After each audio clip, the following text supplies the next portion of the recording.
திரியம்பகேஸ்வரர் ஆலயம் இது சிவபெருமானின் 8வது ஜோதிர்லிங்க ஸ்தலம். இது மகாராஷ்டிரா மாநிலம் நாசிக் மாவட்டத்தில் நாசிக் நகரில் அமைஞ்சிருக்கு. பிரம்மகிரி மலையின் அடிவாரத்தில் கோதாவரி ஆறு தொடங்கக்கூடிய இடத்துல இந்த ஆலயம் அமைஞ்சிருக்கு. சிறப்பான சிற்ப வேலைப்பாடுகள் கொண்ட கருங்கற்களால் அழகான மும்மூர்த்திகளின் வடிவங்கள் பொறிக்கப்பட்டிருக்கு. எல்லா ஆலயங்களையுமே சிவபெருமானை பிரதானமாக கொண்டிருக்கும்.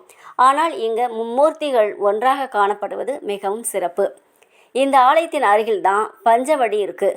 இங்கே தான் ராமர், லக்ஷ்மணர், சீதா மூவரும் பர்ணசாலை அமைச்சு தங்கியிருந்தாங்க. அப்போ தான் சீதா தேவியை ராவணன் கடத்தி சென்றார்.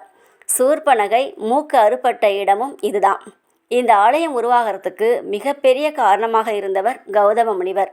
கௌதம முனிவரும் அவரது மனைவியும் பல காலம் இங்கே தவம் செஞ்சிட்டு இருந்தாங்க. அப்போ தான் இங்கே மிகவும் பெரிய பஞ்சம் ஏற்பட்டு பசி தாகத்தினால உயிரினங்கள் அனைத்துமே வாழியதை கண்டு கௌதம முனிவர் வர்ண பகவானை நோக்கி தவம் செய்கிறாரு. வர்ண பகவானும் இங்கே ஒரு தடாகத்தை தோண்டுங்க, அதில் வற்றாத நீரை நான் நிரப்பி தரேன் அப்படின்னு சொன்னார். அதனால் இங்கே கௌதம முனிவரால் ஒரு தடாகம் தோண்டப்பட்டு வர்ண பகவானின் அருளால் அங்கே நீர் நிரப்பப்பட்டிருந்தது. அதனால் உயிரினங்களும் மற்ற எல்லாமே பயிர் வகைகளுமே செழிப்பாக வளர்ந்தது. மக்களும் மகிழ்ச்சியாக இருந்தாங்க. அந்த சமயத்தில் தான் ரிஷி பத்தினிகள் அனைவரும் கௌதம முனிவரின் மனைவி அகல்யா மீது மிகவும் பொறாமை கொண்டு அவங்களுக்கு பல இடையூறுகளையும் தினந்தோறும் ஒவ்வொரு பிரச்சனைகளையுமே செஞ்சிட்டு இருந்தாங்க.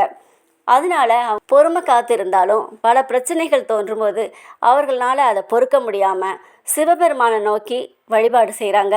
சிவபெருமானை நோக்கி தவம் செய்கிறப்ப சிவபெருமான் மும்மூர்த்திகளாக காட்சி தராரு. அதனால தான் மும்மூர்த்திகள் கொண்ட இந்த ஸ்தலம் திரியம்பகேஸ்வரர் ஆலயம் என்று சொல்லப்படுகிறது.